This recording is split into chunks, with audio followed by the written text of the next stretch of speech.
You've just started your worm bin and you're quite excited about it. You're anxious to feed those worms and to see those worms eating up the food scraps and producing castings. You're anxious to see that worm population growing. So you're all excited. So today we are going to be discussing one very common mistake that people who are new to worm farming and even sometimes us who are experienced gardeners are guilty of doing, and that is overfeeding our worms. So we're going to be looking at how much worms eat. We are going to be looking at how food scraps affect the moisture in your worm bin, how having too much food scraps in your bin relates to pests in your bin, and so on. So I am White Davy. So welcome to the White Davy Garden and Worm Farm. As we go through the video, I'm going to be feeding my worms. I have some peanuts that have gone bad, so I shred it, or at least I process it so that it's easier for the worms to consume. And as I feed these worms, then we are going to be discussing these points. So you just started your worm bin and you don't know how much to feed your worms. As a rule of the thumb, worms will eat their up to half or their full body weight in a day. But when the worm bin is new, the worms take a little while to settle down, and so they may not eat as much as they would in a well-established bin. And so for that reason, what you want to do is to spend the time and to observe your worms and see how much they eat within a week or within a day, and you make adjustments accordingly.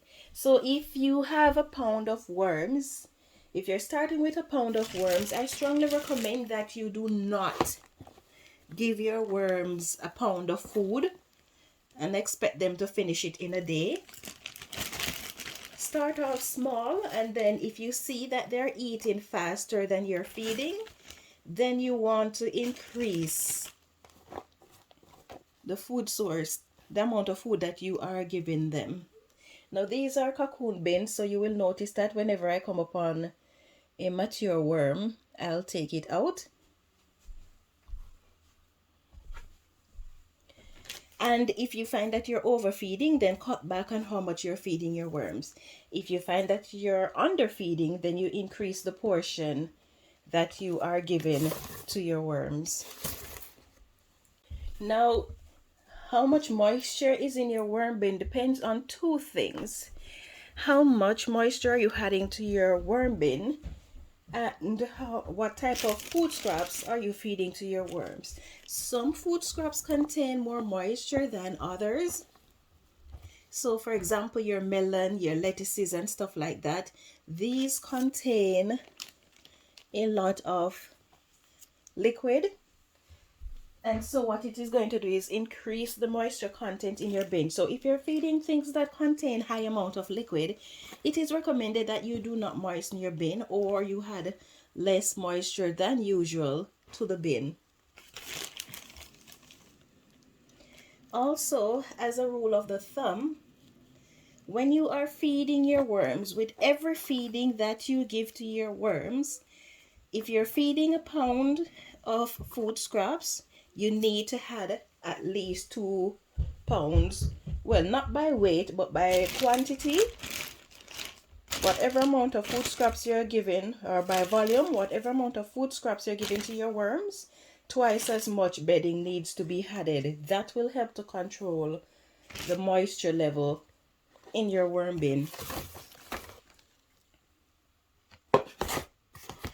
Now, as your worm population grows, your worms are going to be requiring more food.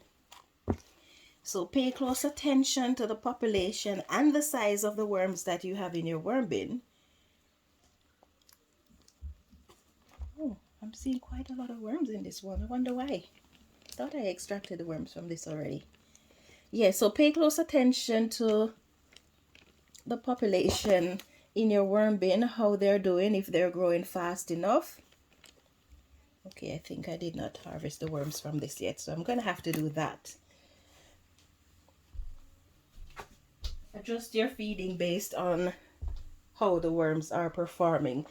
Another thing that you need to keep in mind is that when you have too much food scraps in your worm bin, it can attract pests, and sometimes it will attract other creatures in your worm bin that are not necessarily pests, but sometimes even though they're not pests, they're undesirable. For example, a lot of us don't like to see mites in our worm bin. We don't like to see potworms in our worm bin. Potworms and mites, depending on the type of mites, they are actually very good composters. And so it's not bad to have them in the worm bin, but they will compete with your worms for the food. And in addition to that, depending on the type of mites, if it is like reddish brown mites, some of them can be parasites to your worms. Unfortunately, they like the same conditions that your worms like, which means that once you have worm bin, chances are they can be in your bin. If that is the case, just dry out your bin a bit to help control the worm population. Sorry, not the worm, but the mites population. So don't overfeed your bin or you will end up with unwanted creatures in your bin. And unfortunately, these reddish mites that can be found in some worm bins, they are not only parasites to the worms, but they do bite humans, and they travel very fast and very far. So you want to ensure that you're not doing anything to breed the population of this type of mites in your worm bin. Okay, so if you enjoy this video and you would like to see more updates on how to maintain your worm bin for the best results, then please take a moment to give me a thumbs up. You can leave a comment in the section below. If you're new to my channel, please subscribe and turn on your notification for more updates like these. Thank you so much for watching and have yourself a wonderful day. Yeah man, a time for grow.